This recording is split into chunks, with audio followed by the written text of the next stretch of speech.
lottery and scratch-offs. They're basically state-sponsored gambling addictions that have been shown to target the poor and uneducated, but no one bats an eye at it. I work in a gas station. The amount of money I see people blow on lottery, especially scratch-offs, is astounding. What little money they win from their tickets goes to buying more. We get regulars who come in and play scratch-offs every single day. It makes me want to ask them if they need help because I'm sure they're truly addicted. Had a single mom that would buy the cheapest food possible and spend every last dime she had left on scratch-offs. Always felt bad for the kid. She clearly had enough money to afford healthy food, but she would spend hundreds a month on scratch-offs. When social media influencers openly document their child's entire existence when the child is usually too young to consent. I don't follow any of these influencers but saw news about two such people this week. One basically gave back a baby she had adopted from China because he had a disability, autism, I think. Then her and her husband made a video about it. The other was a post by a woman whose 3-year-old daughter passed. Of course that's utterly heartbreaking, and yet, she made time to post on social media and I think recorded herself crying? It's so unnecessary. It's like people use their kids as cash cows, even in traumatic events. Being financially illiterate and thus making terrible financial decisions like not having an emergency fund, taking out student loans to go to a private school for an education that isn't worth it, not investing properly for retirement, buying a new car they can't afford. It's so sad to see people making such big financial mistakes then being or feeling stuck. Unfortunately, people don't know what they don't know though, and when the mass majority of people are making the same mistakes as them, it can be difficult to learn from others. Toxic relationships. Facilitating and bending over backwards for toxic relationships because family is family. People definitely normalize it and have such a tendency to spin the toxicity into positivity. For example, my father is in constant self-victimization. He's great at building external optics without actually changing or putting in the work. My folks divorced 24 years ago and I'm the only person who has been consistently close to him since then. The relationship fell apart 3 years ago and I'm tired of always being the one to try and reconcile since then. All the released memories of him being awful returned. Whether it was directly at me about my weight, sneaking around in my finances to being a snatch apologists, and constant judge of my friends, all the BS came out at once. I'm done hearing remember, he's still your father. How about he remembers I'm his only son? Pedigree bred animals. It basically means that the animals are more inbred than Alabama and the already puddle-like gene pool gets even shallower. Not to mention the absolutely horrible things we've bred into some creatures, like a genetic inability to even breathe.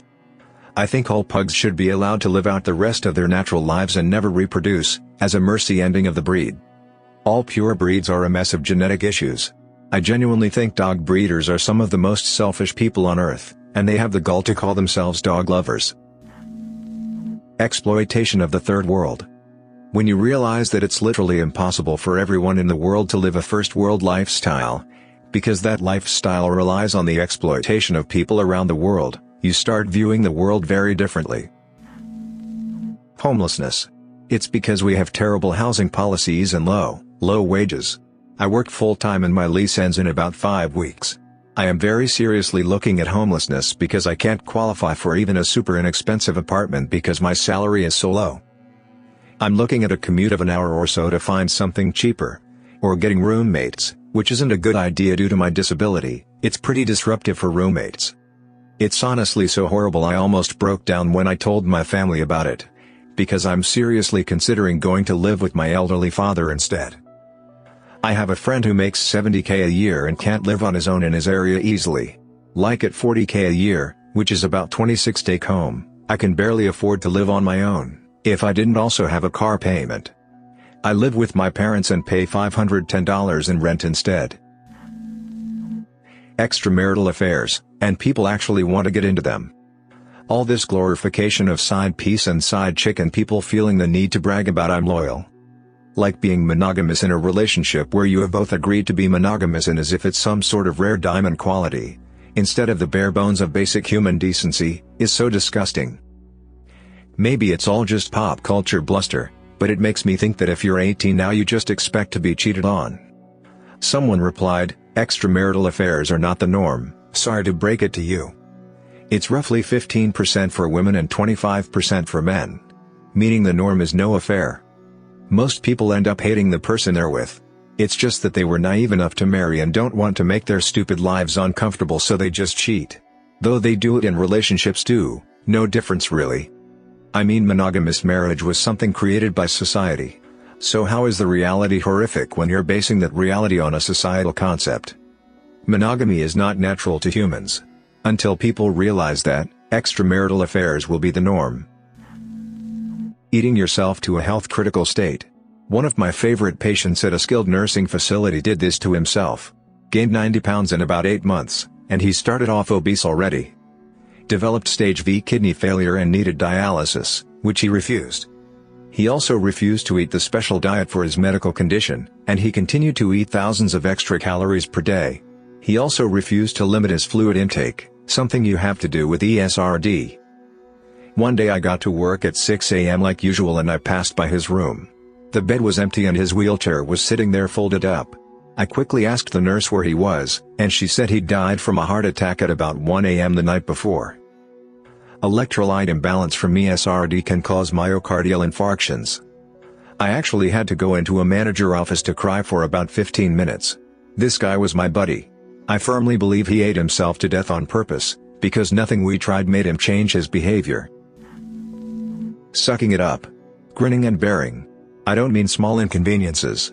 I mean staying in a horrible job that is destroying you, staying in a marriage or relationship that doesn't work for anyone involved. Or it doesn't work just for one half of the relationship, staying with a group of friends that are mean to you, etc. Things and attitudes change slowly, but for some it's not fast enough. Many people will spend their lives dead inside, tangled in a job or relationship that is bad for them because they don't feel they can or are allowed to make a change to make them happier. Because that's what everyone does. Because we have to be grown up and suck it up. The prison system in general. It's a shame that Americans would sooner throw the book at somebody and condemn them to a life of poverty and struggle rather than worthwhile rehabilitation. Felons literally cannot rehabilitate themselves without a significant support structure. For example, you basically come from a good family that has money and connections, which most of them don't. Not to forget that American prisons aren't designed for rehabilitation.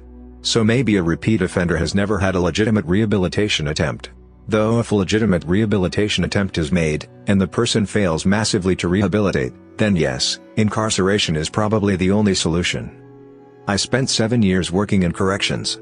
The idea that anything is being corrected is laughable, and everyone who runs the show is very well aware of that. I sat through more than a few meetings with government officials discussing how the ways proven to reduce recidivism aren't possible because the public who elects them wants them to be tough on crime and exact some sort of revenge on criminals. Nothing will be done in a significant manner until this public outlook changes. The phrase "throw it away." There is no away, you're just putting it elsewhere on earth. Think of all the rubbish you've disposed of throughout your life and imagine how big that pile would be. Obviously some of it will decompose eventually, but it makes me think of every crappy plastic toys I had as a kid. All my dirty nappies, all the packaging I've ever used, etc., just sitting there. I'm still guilty of buying produce from the supermarket in plastic packaging, but I'm desperately trying to cut down. Things have got better in the last few years, more awareness, etc., but still a long way to go. A lot of general child rearing practices in the minority American communities is sketchy as hell. The pressure and guilt to conform to what everybody else is doing, why do you talk like that? And glorification of anti-intellectualism is really bad. Too many times I have been mocked for reading instead of going outside to play. It gets worse when you throw in religion and exhausting trying to figure out how to correct it, aside from being a better person yourself and educating then uplifting your personal circle. Sure, there are people speaking about this and calling people to change, but as someone around the everyman, it's gonna be a long while before that's true. Family vloggers. It's one thing to be a parent giving advice or sharing experiences with other parents. And it's one thing also to take pictures and videos with your kids to share with family over social media. But so many family vloggers have no sense of respect for their kids' privacy. They film them every day, constantly talk about what they eat, how they dress. Even filming them at the dentist or doctor's appointments. I swear they would follow them around at school with a camera if they could. These kids are growing up with cameras in their faces, every embarrassing moment or the awkward learning process of childhood shared with the world just for YouTube popularity. And so many people think it's cute and don't see any problems with it. I had a friend in high school who set aside an hour or more of every day just to watch the daily vlogs of a handful of families on YouTube. She was weirdly invested, and bought merch with pictures of the family on it and everything. Even had a favorite kid like that was the same thing as having a favorite character.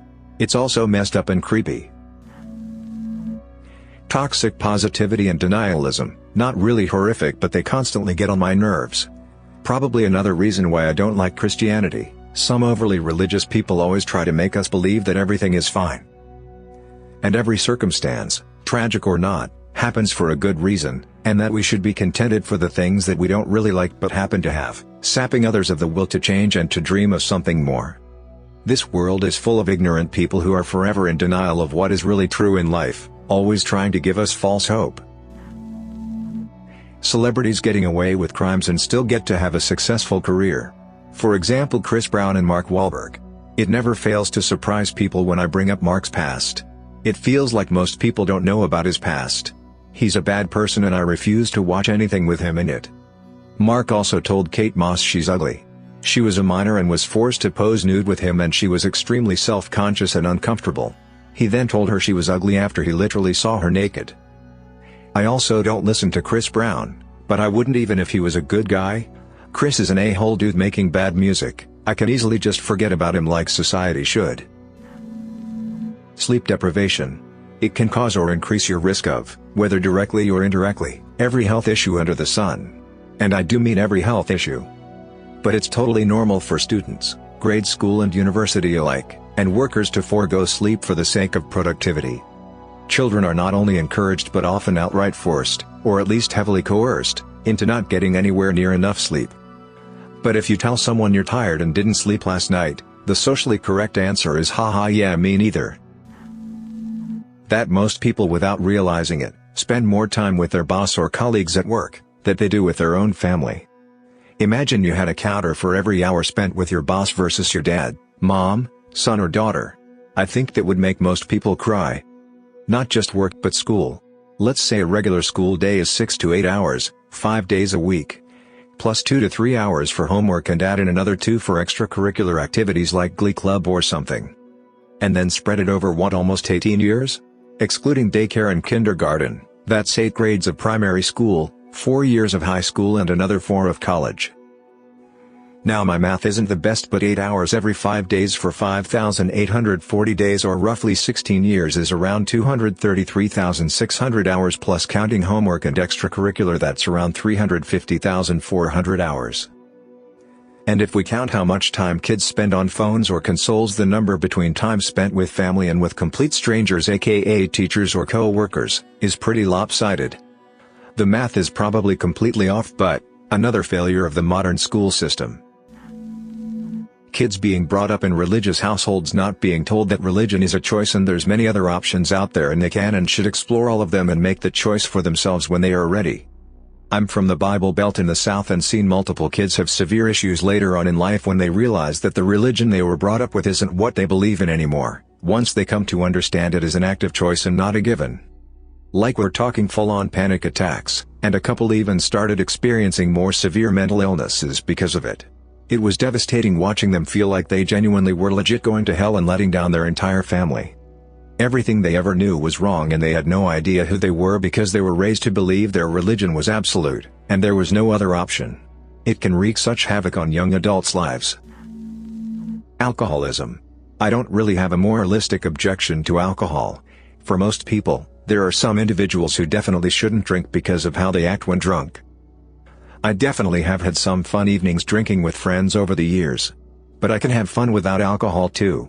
And to be honest, maybe it's because I'm getting a little older, but drinking sometimes makes you feel queasy, or worse, if you overdo it, and I don't want that. Drinking just isn't important to me. And it's expensive too. If I'm gonna spend money on a night out, I'd rather spend it on tasty food than on alcohol. Thanks for listening to Radio TTS. Hit the subscribe button and activate the notification bell for free family vlogger merch. Click the right box for the Society Lies to You playlist. Let us know in the comments what you think about these stories.